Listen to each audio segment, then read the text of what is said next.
నమస్కారం. ఈటీవీ న్యూస్కి స్వాగతం. ఈనాటి ముఖ్యాంశాలు. స్విట్జర్లాండ్లో చంద్రబాబు పెట్టుబడుల వేట. ఏపీలో అనుకూలతలను అందిపుచ్చుకోవాలని స్విస్ పారిశ్రామికవేత్తలకు పిలుపు.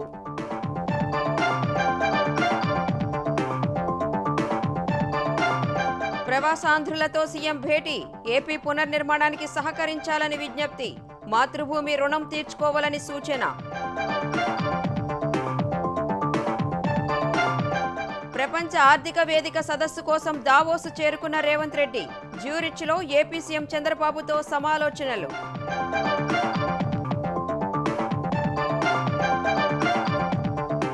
రైతు భరోసాపై మంత్రి తుమ్మల సమీక్ష.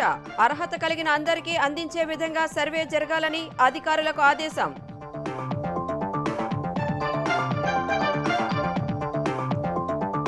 మార్చి నుంచి నైనీ గనుల్లో బొగ్గు ఉత్పత్తి. థర్మల్ పవర్ ప్లాంట్ స్థాపిస్తామని ఒడిశా సీఎంకు భట్టి ప్రతిపాదన. భూ కేటాయింపులకు విజ్ఞప్తి. కోల్కతా వైద్యురాలిపై అత్యాచారం కేసులో దోషికి జీవిత ఖైదు.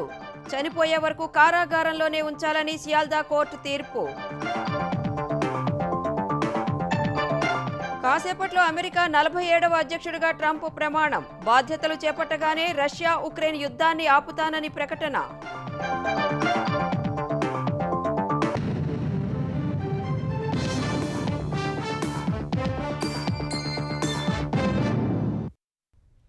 ఆంధ్రప్రదేశ్కు పారిశ్రామికవేత్తలను ఆహ్వానించేందుకు దావోస్ వెళ్లిన ముఖ్యమంత్రి చంద్రబాబు బృందం పెట్టుబడుల వేట మొదలుపెట్టింది. స్విస్ పారిశ్రామికవేత్తలతో సమావేశమైన చంద్రబాబు ఏపీలో పరిశ్రమల ఏర్పాటుకు పూర్తి సహకారం ఉంటుందని హామీ ఇచ్చారు.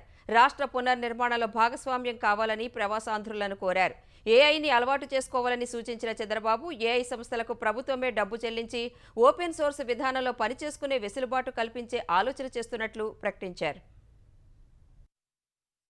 దావోస్లో ప్రపంచ ఆర్థిక వేదిక సదస్సులో పాల్గొనేందుకు స్విట్జర్లాండ్ వెళ్లిన సీఎం చంద్రబాబు బృందం తొలుత జ్యూరిచ్ చేరుకుంది. అక్కడ పలువురు పారిశ్రామికవేత్తలతో సమావేశమైంది. ఆంధ్రప్రదేశ్లో వ్యాపార అనుకూల ప్రభుత్వం ఏర్పాటైందని, దేశంలో ఎక్కడా లేని విధంగా పారిశ్రామిక ప్రోత్సాహకాలు అందిస్తోందని వివరించింది. పరిశ్రమలు ఏర్పాటు చేసే సంస్థలకు 15 రోజుల్లో అన్ని అనుమతులు మంజూరు చేసేందుకు ఏపీ ఎకనామిక్ డెవలప్మెంట్ బోర్డు ప్రత్యేక వ్యవస్థను సిద్ధం చేసిందని తెలిపింది. కృత్రిమ మేధ, డీప్ టెక్ రంగాల్లో అధునాతన ఆవిష్కరణల కోసం ఏపీ విశ్వవిద్యాలయాలతో కలిసి స్విస్ పరిశోధన సంస్థలు పనిచేయాలని మంత్రి లోకేష్ విజ్ఞప్తి చేశారు. ఏపీలో స్టార్టప్లను ప్రోత్సహించడం, సాంకేతికత బదిలీ కోసం ఇన్నోవేషన్ హబ్, ఇంక్యుబేటర్లు ఏర్పాటు చేసే అంశాన్ని పరిశీలించాలని కోరారు. Swiss vocational education and training model శిక్షణా కేంద్రాన్ని ఏర్పాటు చేసి ఏపీ యువతలో నైపుణ్యాభివృద్ధికి సహకరించాలని విన్నవించారు. అంతకుముందు సీఎం బృందం స్విస్లో భారత రాయబారి మృదుల్ కుమార్తో సమావేశమైంది. స్విస్లో దిగ్గజ సంస్థలైన నోవార్టిస్, రోచే, లోన్జా, ఆల్కాన్ కంపెనీలు తమ యూనిట్లను ఏపీలో ఏర్పాటు చేసేలా ఒప్పించాలని కోరింది. వివిధ రంగాల్లో నిపుణుల సేవల కోసం స్విట్జర్లాండ్ వర్క్ ఫ్రం హోం అవకాశాన్ని కల్పిస్తోంది. Cost efficiency, technical skill gap ను తగ్గించేందుకు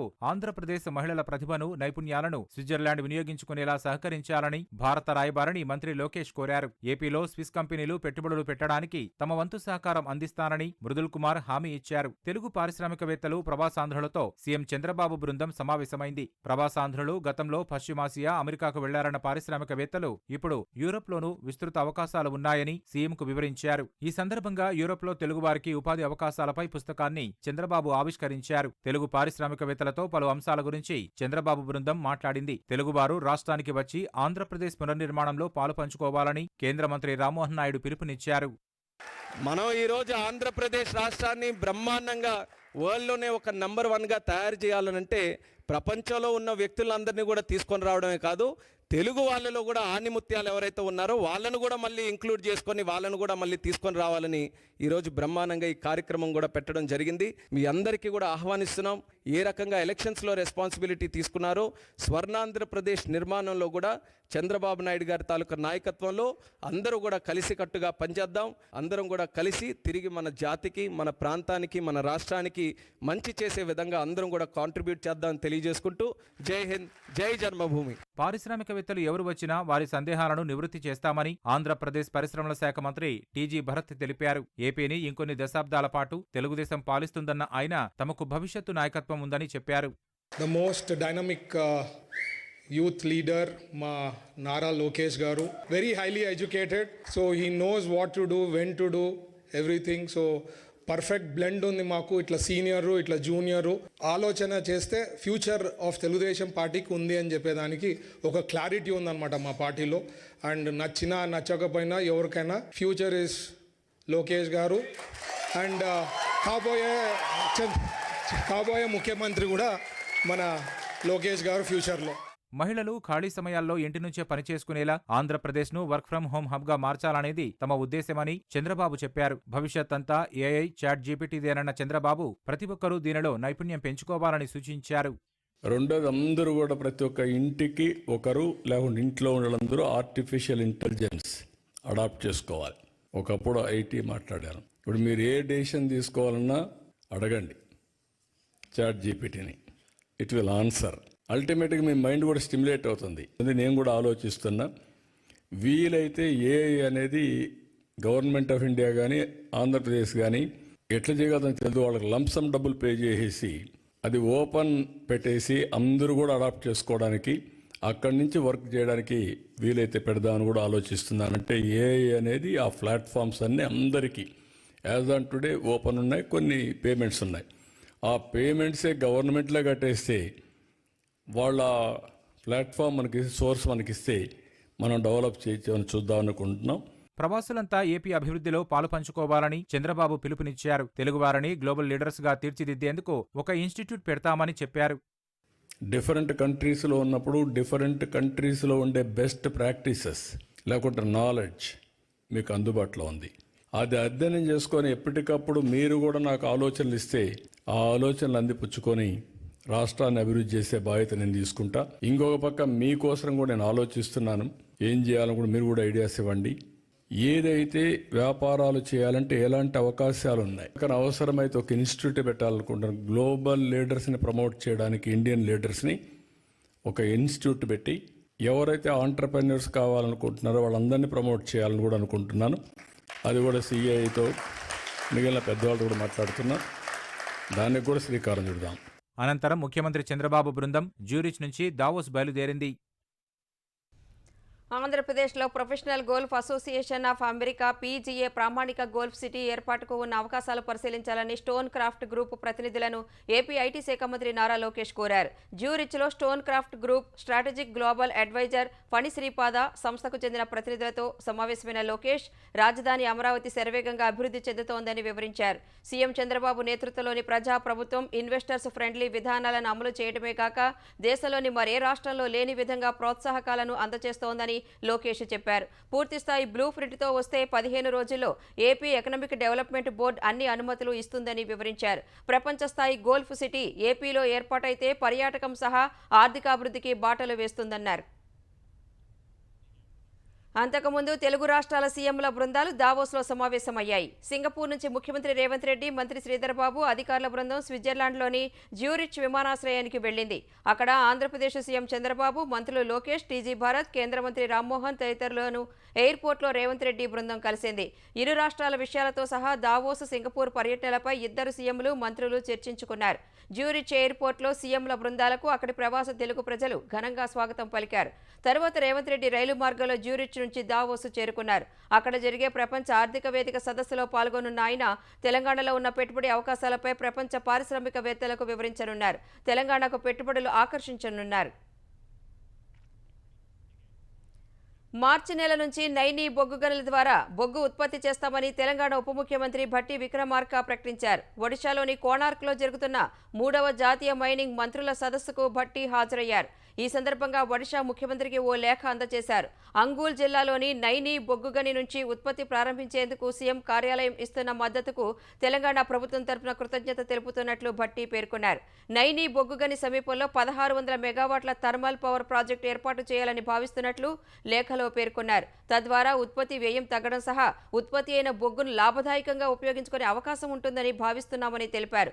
నైనీ బొగ్గు గని సమీపంలో సింగరేణి ఆధ్వర్యంలో 1600 మెగావాట్ల థర్మల్ విద్యుత్ ప్రాజెక్టు స్థాపించడానికి తగిన భూమిని కేటాయించాలని భట్టి విక్రమార్క ఒడిశా సీఎంను తన లేఖలో కోరారు. తెలంగాణలో ఏ ఒక్క రైతు నష్టపోకుండా రైతు భరోసా పథకం అందించే విధంగా సర్వే జరగాలని వ్యవసాయ శాఖ మంత్రి తుమ్మల నాగేశ్వరరావు అధికారులకు ఆదేశాలు జారీ చేశారు. సచివాలయంలో రైతు భరోసా పథకం అమలు, సర్వే జరుగుతున్న తీరుపై జిల్లా వ్యవసాయ అధికారులతో తుమ్మల వీడియో కాన్ఫరెన్స్ నిర్వహించారు. సాగు భూములను గుర్తించి ఆ వివరాలను రేపటి నుంచి జరగనున్న గ్రామ సభల్లో అందుబాటులో ఉంచాలని మంత్రి ఆదేశాలు జారీ చేశారు. ఇదే సమయంలో కొత్తగా చేరిన పట్టాదారుల బ్యాంకు వివరాలు వ్యవసాయ అధికారులు నమోదు చేయాలని సూచించారు. వాటిని ధృవీకరించి అప్లోడ్ చేయాలన్న మంత్రి ఆ వివరాలు అప్లోడ్ చేసేటప్పుడు సాంకేతిక సమస్యలు తలెత్తితే వెంటనే తెలియచేయాలని ఆదేశించారు. ఈ ప్రక్రియను ఎప్పటికప్పుడు పర్యవేక్షించాల్సిన పూర్తి బాధ్యత తీసుకోవాలని వ్యవసాయ అధికారులకు మంత్రి తుమ్మల ఆదేశాలు జారీ చేశారు. హామీలు అమలు చేసే వరకు కాంగ్రెస్ ప్రభుత్వానికి చుక్కలు చూపెడదామని బీఆర్ఎస్ కార్యనిర్వాహక అధ్యక్షుడు కేటీఆర్ కార్యకర్తలకు పిలుపునిచ్చారు. తెలంగాణ భవన్లో బీఆర్ఎస్ కార్మిక విభాగం క్యాలెండర్ను ఆయన ఆవిష్కరించారు. 1వ తేదీనే జీతాలు అని సీఎం రేవంత్ రెడ్డి పదే పదే చెబుతుంటారని, కానీ చాలా మందికి 3 నెలలుగా రావటం లేదని ఆరోపించారు. అప్పులు అంటూ బీఆర్ఎస్ను నిందిస్తున్న కాంగ్రెస్ నేతలకు అభయహస్తం హామీలు ఇచ్చినప్పుడు రాష్ట్ర ఆర్థిక పరిస్థితి తెలియదా అని ప్రశ్నించారు. పదవీ విరమణ చేసిన ఉద్యోగులకు కనీసం బకాయిలు చెల్లించడం లేదని విమర్శించారు. మేడే వరకు ప్రతి 15 రోజులకు ఒక కార్యక్రమం తీసుకోవాలన్న కేటీఆర్ ఆటో డ్రైవర్లు, గిగ్ వర్కర్ల సమస్యలపై త్వరలో కార్యాచరణ చేపడతామన్నారు. మరి నువ్వు హామీలు ఇచ్చేనాడు, ఈ అభయహస్తం అని మేనిఫెస్టో ఇచ్చేనాడు, ఆ రోజు సోయలేదా? ఆ రోజు అడిగితే ఏం చెప్పిండు బట్టి విక్రమార్క ఓ టీవీ చర్చల? మాకు మొత్తం తెలుసండి, 50 ఏళ్ళు దేశాన్ని నడిపిన వాళ్ళం, మాకు తెలియలేదా, మాకు లెక్క తెలియదా, 5 సార్లు మంత్రులైన వాళ్ళం అని కోమటిరెడ్డి వెంకటరెడ్డి చెప్పిండు. సంపద సృష్టించుడు తెలుసు మా కేసీఆర్ కంటే ఎక్కువ తెలివి ఉంది, అన్ని చేసి చూపెడతాం 100 రోజుల్లో అని మాట్లాడినరా లేదా? ఒక్కసారి గుర్తు తెచ్చుకోండి. తప్పకుండా కాంగ్రెస్ ప్రభుత్వం యొక్క 420 హామీలు ఏవైతున్నాయో గుర్తు చేద్దాం, ఎంబడబడదాం. ఎప్పుడు ఏ అవసరం ఉన్నా మీకు తెలంగాణ భవన్, ఇది తెలంగాణ భవన్ కాదు, ఇవాళ ఇది తెలంగాణ జనతా గారేజ్. ఇది ఇక్కడ మీరు ఎప్పుడు కావాలంటే అప్పుడు రావచ్చు. రేపు నల్గొండలో తలపెట్టిన మహాధర్నాను బీఆర్ఎస్ వాయిదా వేసుకుంది. ధర్నాకు పోలీసులు అనుమతి నిరాకరించగా బీఆర్ఎస్ నేతలు హైకోర్టును ఆశ్రయించి లంచ్ మోషన్ పిటిషన్ దాఖలు చేశారు. ఈ పిటిషన్పై హైకోర్టు విచారణను ఈ నెల 27కు వాయిదా వేసింది. హైకోర్టు తీర్పు వచ్చాకే ధర్నా నిర్వహిస్తామని బీఆర్ఎస్ నేతలు ప్రకటించారు. మరోవైపు ఈ మహాధర్నాకు పోలీసులు అనుమతి నిరాకరించడాన్ని మాజీ మంత్రి జగదీష్ రెడ్డి తీవ్రంగా తప్పుపట్టారు. ప్రతిపక్ష పార్టీ ఏ కార్యక్రమం చేపట్టినా ప్రభుత్వానికి వణుకు పుడుతోందని విమర్శించారు. కోల్కతాలో వైద్యురాలిపై అత్యాచారం కేసులో దోషి సంజయ్ రాయ్కు కోల్కతా కోర్టు జీవిత ఖైదు విధించింది. నిందితుడు సంజయ్ రాయ్ను శనివారమే దోషిగా ప్రకటించిన సియాల్దా కోర్టు న్యాయమూర్తి జీవిత ఖైదుతో పాటు 50,000 రూపాయల జరిమానా విధిస్తూ ఇవాళ తీర్పు వెలువరించారు. మరణించే వరకు సంజయ్ రాయ్ను జైల్లోనే ఉంచాలని స్పష్టం చేశారు. బాధితురాలి కుటుంబానికి బంగాల్ ప్రభుత్వం 17 లక్షల రూపాయల పరిహారం చెల్లించాలని ఆదేశించారు. శిక్ష ఖరారు చేసే ముందు దోషి సంజయ్ రాయ్, సిబిఐ సహా బాధితురాలి తల్లిదండ్రుల వాదనలను జడ్జి ఆలకించారు. తాను ఏ నేరమూ చేయలేదని కోర్టుకు సంజయ్ వెల్లడించాడు. ఏ కారణం లేకుండానే కేసులో ఇరికించినట్లు తెలిపాడు. సిబిఐ తరపు న్యాయవాది మాట్లాడుతూ ఇది చాలా అరుదైన కేసని, ఈ ఘటన పౌర సమాజాన్ని ఎంతగానో కలిచివేసిందని వాదించారు. దోషి సంజయ్ రాయ్కు ఉరిశిక్ష విధించాలని కోరారు. వైద్యులకే రక్షణ లేకపోతే ఇంకేం చేయాలని, మరణశిక్ష మాత్రమే సమాజంలో విశ్వాసాన్ని పునరుద్ధరించగలదని వాదించారు. మరణశిక్ష విధించే అరుదైన కేసుల జాబితాలోకి ఈ కేసు రాదని న్యాయస్థానం పేర్కొంది. బాధితురాలి తల్లిదండ్రులు తమకు పరిహారం డబ్బు వద్దని తేల్చి చెప్పారు. తమకు న్యాయమే కావాలని చెప్పారు. అనంతరం తీర్పు వెలువరించిన జడ్జి సంజయ్ రాయ్కి జీవిత ఖైదు విధించారు. సంజయ్ రాయ్కు విధించిన శిక్షపై బాధితురాలి తల్లిదండ్రులు అసంతృప్తి వ్యక్తం చేశారు. కోర్టు విధించిన శిక్ష నిరాశ కలిగించిందన్నారు. విచారణను నామమాత్రంగా పూర్తి చేశారని, అత్యాచారంలో మరికొందరి పాత్ర ఉందని, వారందరినీ కేసు నుంచి తప్పించారని ఆరోపించారు. న్యాయం కోసం హైకోర్టు లేదా సుప్రీంకోర్టును ఆశ్రయిస్తామని వెల్లడించారు. తీర్పు వెలువడగానే తాము షాక్కు గురయ్యామని తెలిపారు. విధుల్లో ఉన్న వైద్యురాలిపై అత్యాచారం చేసి హతమారిస్తే మరణశిక్ష విధించే అరుదైన కేసుల జాబితాలోకి ఈ కేసు ఎందుకు రాదని ప్రశ్నించారు. అత్యాచారం వెనుక పెద్ద కుట్ర ఉందని బాధితురాలి తల్లి ఆరోపించారు. మిగతా నిందితులకు శిక్ష విధించే వరకు తాము పోరాడుతూనే ఉంటామన్నారు. విషం కలిపిన జ్యూస్ ఇచ్చి ప్రియుణ్ణి చంపిన ప్రియురాలికి కేరళలోని ఓ కోర్టు మరణశిక్ష విధించింది. హత్యకు సహకరించిన ఆమె బంధువుకు 3 ఏళ్ల జైలు శిక్ష విధిస్తూ తీర్పు వెలువరించింది. సరైన ఆధారాలు లేక ఆమె తల్లిని నిర్దోషిగా ప్రకటించింది. తమిళనాడులోని కన్యాకుమారికి చెందిన గ్రీష్మ తిరువనంతపురానికి చెందిన రాజ్ అనే యువకుడితో కొంతకాలం ప్రేమాయణం సాగించింది. అయితే 2022లో ఆమెకు ఆర్మీలో పనిచేసే మరో వ్యక్తితో పెళ్లి నిశ్చయమైంది. అయినా రాజ్తో ప్రేమను కొనసాగించిన ఆమె వివాహ సమయం సమీపించగానే అతన్ని దూరం పెట్టేందుకు ప్రయత్నించింది. ఆమెను వదులుకునేందుకు రాజ్ నిరాకరించగా బాధితుడిని ఇంటికి పిలిచి అతడికి విషయం విషం కలిపి జ్యూస్ ఇచ్చింది. అది తాగిన రాజ్ అవయవాల వైఫల్యంతో ఆసుపత్రిలో చికిత్స పొందుతూ 11 రోజుల తర్వాత మృతి చెందాడు. సాంకేతిక ఆధారాలతో పోలీసులు గ్రీష్మను అరెస్టు చేశారు. సాక్ష్యాధారాలను పరిశీలించిన తిరువనంతపురం కోర్టు గ్రీష్మను దోషిగా తేల్చింది. తాజాగా ఆమెకు ఉరిశిక్షను ఖరారు చేస్తూ తీర్పు వెలువరించింది.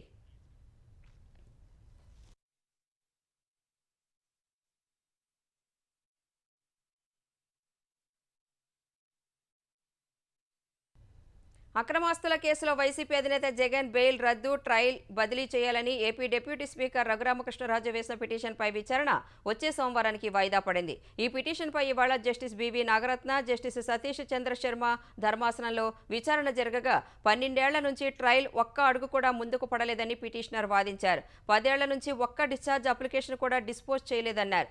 ఈ వ్యవహారంలో సిబిఐ నిందితులు కుమ్మక్కై ఒక్క అడుగు కూడా కదలనీయలేదని రఘురామ న్యాయవాది వాదించారు. డిశ్చార్జ్ పిటిషన్లపై వాదనలు విని వాటిపై ఎలాంటి నిర్ణయం ఇవ్వకుండానే 5 జడ్జిలు బదిలీ అయ్యారని తెలిపారు. ఈ బదిలీలో కుట్రకోణం దాగి ఉందని రఘురామ న్యాయవాది ధర్మాసనానికి తెలిపారు. అందుకే తాము ట్రయల్ బదిలీ కోరినట్టు తెలిపిన న్యాయవాది ఇప్పుడు ఆ రెండూ తాము కోరటం లేదన్నారు. బదిలీ సాధ్యం కాదని సుప్రీంకోర్టు గత విచారణలోనే చెప్పినందున ఇప్పుడు కేసు మానిటరింగ్ పూర్తి స్థాయిలో జరగాలని మాత్రమే కోరుతున్నట్లు వివరించారు. మరోవైపు కేసును హైకోర్టు మానిటర్ చేస్తోందని, ఇంకా కేసు అక్కడ పెండింగ్లో ఉందని జగన్ న్యాయవాది చెప్పారు. ఈ దశలో 10 ఏళ్ల నుంచి జగన్ బెయిల్పై ఉన్నారని, ట్రయల్ జాప్యం కొనసాగుతూనే ఉందని రఘురామ న్యాయవాది తెలిపారు. తర్వాత ఈ కేసులో వాదనలు వినిపించేందుకు గడువు కావాలని సిబిఐ తరపు న్యాయవాది కోరగా వచ్చే సోమవారం విచారణ చేపడతామని ధర్మాసనం తెలిపింది.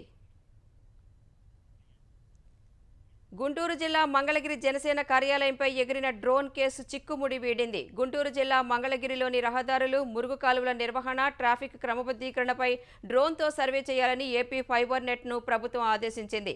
సర్వేలో భాగంగా ఏపీ ఫైబర్ నెట్ సంస్థకు చెందిన డ్రోన్ ఈ నెల 18న మంగళగిరి జాతీయ రహదారిపై సర్వే నిర్వహించింది. ఈ క్రమంలో డ్రోన్ జనసేన కార్యాలయం, తెలుగుదేశం పార్టీ కేంద్ర కార్యాలయంపై ప్రయాణించింది.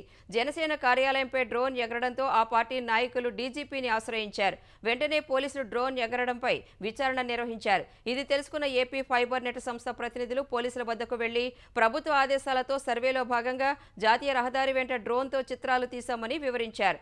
ఆ సమయంలో డ్రోన్ జనసేన, తెలుగుదేశం కార్యాలయాలపై ప్రయాణించినట్లు చెప్పారు. ఇదే విషయాన్ని ఏఎస్పీ రవికుమార్ వివరించారు. తిరువూరు నియోజకవర్గంలో అందరినీ కలుపుకుపోవలసిందేనని క్రమశిక్షణ కమిటీ టీడీపీ ఎమ్మెల్యే కొలికపూడి శ్రీనివాస్కు స్పష్టం చేసింది. సొంత ఎజెండాలతో పనిచేయడం సరికాదని సూచించింది. బహిరంగంగా వివాదాస్పద వ్యాఖ్యలు చేయడం మానుకోవాలని హితవు పలికింది. తిరువూరులో వరుస వివాదాల పట్ల తెలుగుదేశం క్రమశిక్షణ సంఘం కమిటీ ముందు ఎమ్మెల్యే కొలికపూడి హాజరయ్యారు. ఈ నెల 11న జరిగిన పరిణామాలన్నీ క్రమశిక్షణ కమిటీకి వివరించారు. సామాజిక మాధ్యమాల్లో వచ్చేది వేరు, వాస్తవం వేరని కమిటీ భేటీ తర్వాత కొలికపూడి చెప్పారు. ఫిర్యాదు చేసిన వాళ్లే ఇవాళ తనతో కలిసి పనిచేస్తున్నారని తెలిపారు. మొన్న జరిగిన సంఘటన స్థానిక ఎమ్మెల్యేగా నేను ఆ వీధిలోకి వెళ్ళినప్పుడు అక్కడున్న ముళ్ల కంచె గురించి నాకు చెప్పినప్పుడు నేను స్వయంగా ఆ ముళ్ల కంచె తీసేయటం వల్ల వాళ్ళు దాన్ని ఏదో విధంగా గొడవ చేయాలన్న ఉద్దేశంతోనే ఇదంతా చేశారన్న వివరణ ఈరోజు నేను మా పార్టీ నాయకత్వానికి ఇవ్వటం జరిగింది. వాస్తవానికి అక్కడ జరిగేది వేరు, బయట సోషల్ మీడియాలో జరిగే ప్రచారం వేరండి. తిరువూరు ప్రజల అభిప్రాయం ఏంటో తెలుసుకొని ప్రపంచాన్ని చూపించండి. తిరువూరు ప్రజలు కొలిపూడి శ్రీనివాసరావు ఏమైనా తప్పు చేశాడంటే నేను ఒప్పుకుంటాను. చెరువులు, ప్రభుత్వ స్థలాలు ఆక్రమిస్తున్న కబ్జాదారులపై క్రిమినల్ కేసులు నమోదు చేస్తామని హైడ్రా కమిషనర్ రంగనాథ్ మరోసారి హెచ్చరించారు. 10 రోజుల్లో హైడ్రా పోలీస్ స్టేషన్ కార్యకలాపాలను నిర్వహిస్తుందని తెలిపారు. హైదరాబాద్ బుద్ధభవన్లోని హైడ్రా కార్యాలయంలో రంగనాథ్ ప్రజావాణి నిర్వహించారు. నేరుగా ప్రజల నుంచి హైడ్రా కమిషనర్ ఫిర్యాదులు స్వీకరించారు. ఆక్రమణలకు సంబంధించిన ఆధారాలు పరిశీలిస్తూ వెంటనే చర్యలు తీసుకోవాలని అధికారులను ఆదేశించారు. సంగారెడ్డి జిల్లా అమీన్పూర్ పెద్ద చెరువు పరిధిలోని ఆక్రమణలను 2 నెలల్లో అడ్డుకుంటామని ఫిర్యాదుదారులకు భరోసా ఇచ్చారు. నేషనల్ రిమోట్ సెన్సింగ్ సెంటర్ నుంచి త్వరలో శాటిలైట్ మ్యాపులు తీసుకుని ఆక్రమణలను తొలగిస్తామని రంగనాథ్ ఫిర్యాదుదారులకు తెలిపారు. అమెరికా 47వ అధ్యక్షుడిగా డొనాల్డ్ ట్రంప్ కాసేపట్లో ప్రమాణం చేయనున్నారు. అగ్రరాజ్య సుప్రీంకోర్టు ప్రధాన న్యాయమూర్తి ట్రంప్తో ప్రమాణం చేయించనున్నారు. విపరీతమైన చలి కారణంగా ప్రమాణ స్వీకార కార్యక్రమాన్ని క్యాపిటల్ హిల్ ప్రాంగణంలో కాకుండా భవంతి లోపలే నిర్వహిస్తున్నారు. ఇప్పటికే ట్రంప్ అభిమానులు క్యాపిటల్ హిల్ బయట పెద్ద సంఖ్యలో గుమిగూడారు. అంతకుముందు అధ్యక్షుడిగా బాధ్యతలు చేపట్టగానే రష్యా ఉక్రెయిన్ యుద్ధాన్ని ఆపుతానని ట్రంప్ ప్రకటించారు. మధ్యప్రాచ్యంలో నెలకొన్న గందరగోళ పరిస్థితిని చక్కదిద్దుతానని, 3వ ప్రపంచ యుద్ధం జరగకుండా అడ్డుకుంటానని స్పష్టం చేశారు. చేశారు. వాషింగ్టన్లో నిన్న నిర్వహించిన మేక్ అమెరికా గ్రేట్ అగైన్ విజయోత్సవ ర్యాలీలో ట్రంప్ పాల్గొన్నారు. అధ్యక్ష బాధ్యతలు చేపట్టగానే అక్రమ వలసదారులను, క్రిమినల్ ముఠాలను అమెరికా నుంచి సాగనంపేందుకు అతిపెద్ద బహిష్కరణ కార్యక్రమాన్ని చేపడతానని ట్రంప్ తెలిపారు. అమెరికా సరిహద్దులను సురక్షితంగా ఉంచుతానని హామీ ఇచ్చారు. లోక్సభలో ప్రతిపక్ష నేత రాహుల్ గాంధీకి సుప్రీంకోర్టులో ఊరట లభించింది. 2019 లోక్సభ ఎన్నికలకు ముందు కేంద్ర హోంమంత్రి అమిత్ షాపై రాహుల్ అభ్యంతరకర వ్యాఖ్యలు చేశారంటూ దాఖలైన పరువు నష్టం కేసులో కింది కోర్టు విచారణపై సుప్రీంకోర్టు స్టే విధించింది. ఈ కేసులో రాహుల్ అభ్యర్థనపై స్పందన తెలపాలని జార్ఖండ్ ప్రభుత్వం, కేసు వేసిన బీజేపీ నాయకుడు నవీన్ జాలకు సుప్రీంకోర్టు ధర్మాసనం నోటీసు జారీ చేసింది. తదుపరి ఆదేశాల వరకు ఈ కేసు విచారణపై స్టే విధిస్తున్నట్లు స్పష్టం చేసింది. 2019 లోక్సభ ఎన్నికలకు ముందు జార్ఖండ్లోని చాయిబాసాలో నిర్వహించిన సభలో అమిత్ షాను రాహుల్ గాంధీ హంతకుడిగా అభివర్ణించారని బీజేపీ నేత నవీన్ జా ఆరోపించారు. అయితే ఈ కేసును కొట్టివేయాలని జార్ఖండ్ హైకోర్టును రాహుల్ గాంధీ ఆశ్రయించగా న్యాయస్థానం తిరస్కరించింది. హైకోర్టు తీర్పును సవాలు చేస్తూ రాహుల్ సుప్రీంకోర్టును ఆశ్రయించగా జార్ఖండ్ ప్రభుత్వానికి, ఫిర్యాదుదారుకు నోటీసులు జారీ చేసింది. అంతర్జాతీయ మార్కెట్ల నుంచి సానుకూల సంకేతాలు సహా బ్యాంకింగ్ స్టాక్స్ లాభాలు నమోదు చేసిన వేళ దేశీయ స్టాక్ మార్కెట్లు లాభాలతో ముగిశాయి. గత సెషన్లో 423 తగ్గిన సెన్సెక్స్ ఇవాళ 454 పాయింట్లు పెరిగింది. ఉదయం 76,978 పాయింట్ల వద్ద బీఎస్సీ సూచీ ప్రారంభమైంది.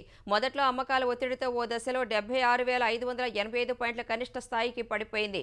మధ్యాహ్నం తర్వాత లభించిన కొనుగోళ్ల మద్దతుతో సెన్సెక్స్ కోలుకుంది. ఈ క్రమంలో 77,319 పాయింట్ల గరిష్ట స్థాయికి చేరింది. చివరికి 77,073 పాయింట్ల వద్ద స్థిరపడింది. జాతీయ స్టాక్ ఎక్స్చేంజి సూచీ నిఫ్టీ 141 పాయింట్లు పెరిగి 23,345 పాయింట్ల వద్ద ముగిసింది.